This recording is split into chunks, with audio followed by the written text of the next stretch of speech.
राज्य की सरकार ने जब ये योजना बनाई है कि 6 माह में 6 करोड़ डोज हम लोगों को देंगे, तो सारी तैयारी करके बनाई है।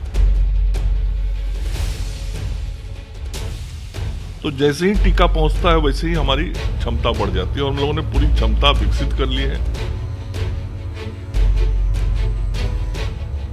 कुछ लोगों ने कहा हम ही टीका नहीं लेंगे, बड़े बड़े लोगों ने कहा, कुछ लोगों ने इसको राजनीतिक रंग देने की कोशिश की। बिहार को दिसंबर तक 6 करोड़ वैक्सीनेशन करने हैं। इस लक्ष्य की प्राप्ति के लिए सरकार लगातार प्रयास कर रही है, लेकिन बीच बीच में वैक्सीन की भी कमी होती है। हमारे साथ स्वास्थ्य मंत्री मंगल पांडे। मंत्री जी, ये बताइए कि लक्ष्य प्राप्त कर लेंगे ना, क्योंकि बीच बीच में होता है कि वैक्सीन कम हो गया, जैसे कि पिछले 2-3 दिन से देखा। नहीं, बिल्कुल निश्चिंत रहने की जरूरत है। राज्य की सरकार ने जब ये योजना बनाई है कि 6 माह में 6 करोड़ डोज हम लोगों को देंगे, तो सारी तैयारी करके बनाई है। भारत सरकार से हम लोगों ने बात कर लिया है, जो उपलब्धता टीका की होनी है उसकी जानकारी हम लोगों ने ले ली है। जिस प्रकार से देश के अंदर उत्पादन करने वाली कंपनियों का उत्पादन क्षमता बढ़ना है, वो सारी कुछ जानकारी हम लोगों ने प्राप्त कर ली है और तभी हम लोगों ने 6 महीने में ये लक्ष्य रखा है। आपने देखा होगा कि बिहार ने इस स्थिति को प्राप्त कर लिया है कि हम एक दिन में 7 लाख से अधिक डोज दे रहे हैं। हमारे पास यदि वैक्सीन रहता है तो मतलब मानव बल हमने उतना तैयार कर लिया, हमारे पास ट्रेंड हैंड्स उतने तैयार हैं।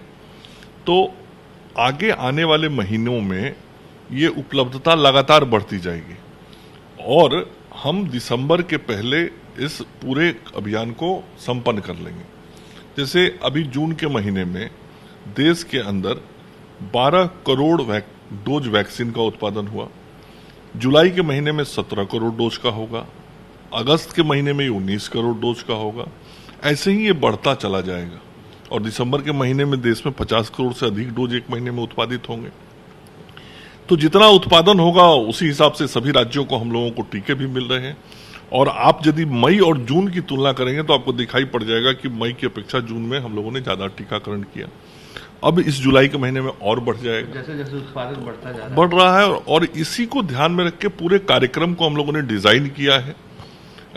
कल 1 जुलाई को बिहार में फिर से बड़े पैमाने पर हम लोग इस अभियान को और गति देंगे। आज हमारे पास लगभग 7.25 लाख डोज टीका पहुंचने वाला है।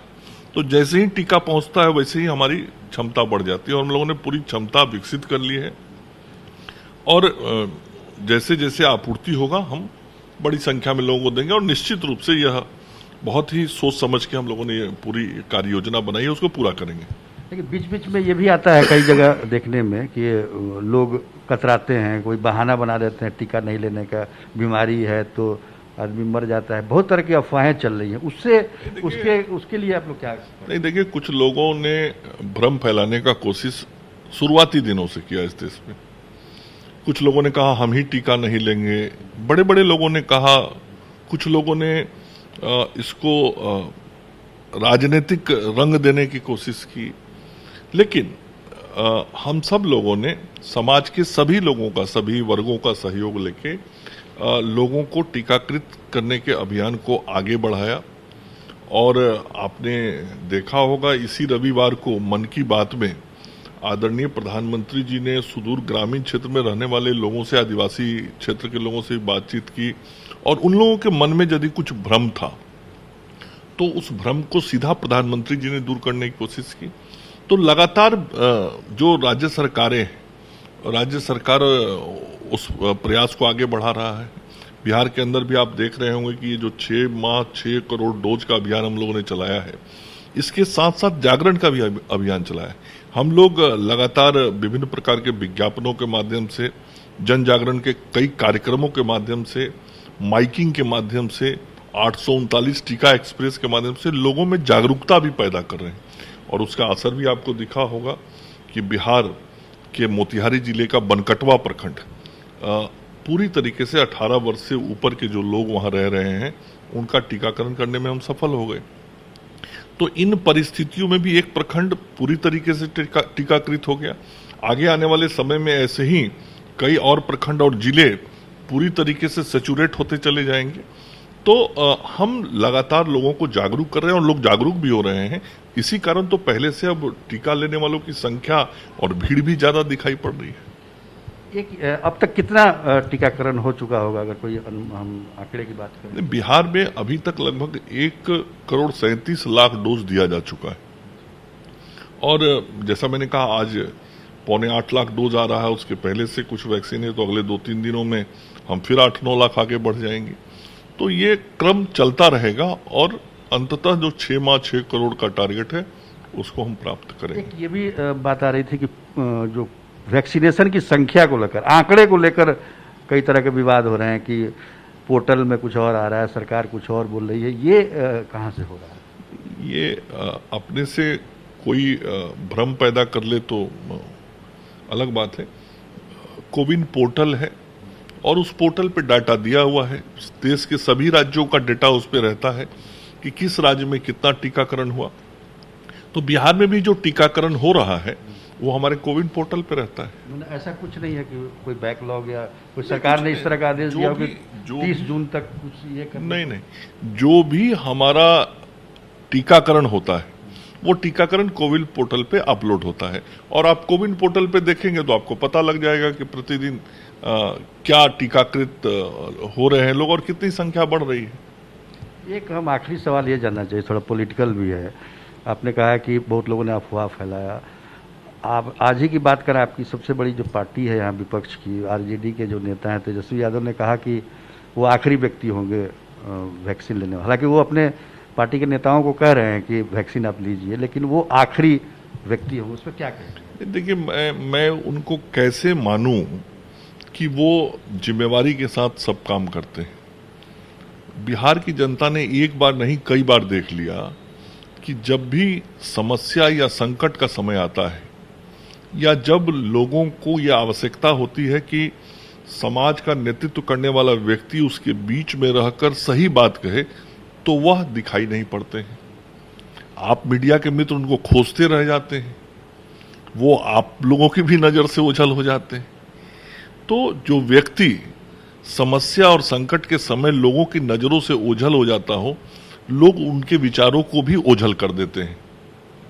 वो तो ठीक है, लेकिन आखिरी मतलब को पहले लेना चाहिए ना, लोगों को अगर मोटिवेट। आपने कहा ना कि वैसे लोग जो कुछ भी बोलते हैं उनके बातों को लोग नोटिस नहीं लेते हैं, उनके बातों से अपने को ओझल कर लेते हैं लोग जब नेतृत्व कोई ऐसा व्यवहार करता है। आखिरी सवाल ये भी है कि तीसरे लहर के बारे में लोग बातचीत कर रहे हैं, कहाँ तक, मतलब क्या लगता है तैयारी कितनी? नहीं, देखिए, जो तीसरा लहर है ये कब आएगा, किस रूप में आएगा, ये कहना बड़ा मुश्किल है। हमारे जो स्वास्थ्य क्षेत्र में काम कर रहे वैज्ञानिक हैं उनके तरह तरह के ओपिनियंस आ रहे हैं जो हम सब लोग विभिन्न समाचार पत्रों के माध्यम से और अन्य स्रोतों से जानकारी प्राप्त कर रहे हैं। दुनिया के बारे में भी ये जानकारी मिलती है कि कुछ एक देश ऐसे हैं जहां तीसरा वेव देखा गया है, लेकिन वो कौन सा वेरिएंट है, उसका क्या इम्पैक्ट है, ये कहना बड़ा मुश्किल है। तो जो कुछ हम लोगों ने दूसरे वेव के आने के बाद कठिनाइयां, समस्याएं महसूस की हैं, उसके निराकरण का काम हम लोग कर रहे हैं, उसको और बेहतर प्रबंधन देने का काम हम लोग कर रहे हैं। जैसे हम लोगों ने महसूस किया कि ऑक्सीजन के जो हमारे प्लांट्स हैं, ऑक्सीजन का जो सप्लाई है वो बेहतर और होना चाहिए और उसको हम लोग बेहतर करने की दिशा में लगे हुए हैं। कई संस्थानों में काम चल रहे हैं। राज्य के 113 स्वास्थ्य संस्थानों के अंदर ये सारी सुविधाएं अगले 2 महीने के अंदर पूर्ण कर ली जाएंगी। सभी जगह काम चल रहे हैं। उसी प्रकार कई छोटे लेकिन महत्वपूर्ण उपकरणों की जरूरत अस्पताल में महसूस की गई, जिसको फर्स्ट वेव के बाद हम लोगों ने अस्पतालों में पहुंचाया था, लेकिन और ज्यादा संख्या में चाहिए, तो उन उपकरणों को अस्पतालों तक पहुंचाने का काम किया जा रहा है।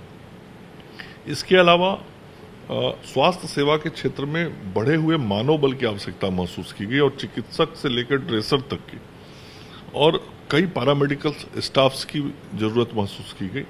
तो उसके भी नियुक्ति की प्रक्रिया को तेज कर दिया गया है। कल ही से बिहार में जो हमारे जनरल मेडिकल ऑफिसर्स हैं उनके स्क्रूटनी का काम बीटीएससी के द्वारा शुरू किया जा रहा है। अन्य भी पदों पर नियुक्ति की प्रक्रियाएं चल रही हैं।